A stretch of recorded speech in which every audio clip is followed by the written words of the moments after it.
Former Major League All-Star Jose Offerman was arrested Tuesday night during a minor league game.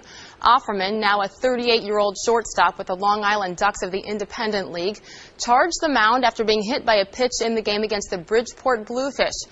And he hit both the pitcher and catcher with his bat.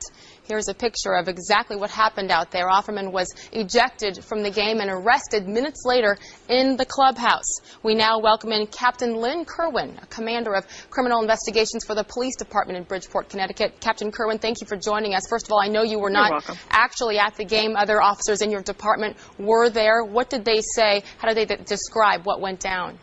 Well, I believe I had a couple of detectives there, and they actually effected the arrest.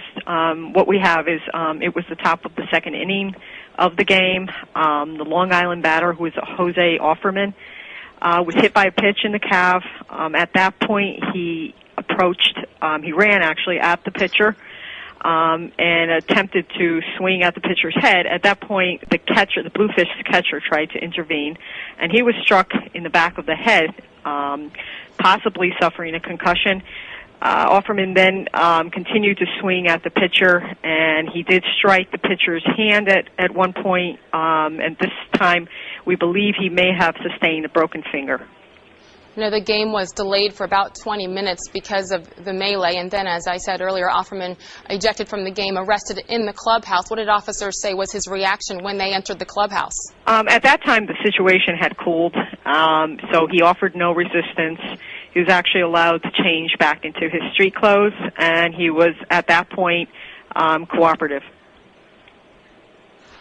Captain, what are the charges against Offerman right now? The charges, he was charged with 2 counts of assault second, and his bond was set at $10,000. Okay, Captain Lynn Kerwin of the Bridgeport, Connecticut Police Department, thank you very much for the update. You're welcome. Once again, Jose Offerman posted bond last night, was released, but now he faces a lifetime suspension from the league.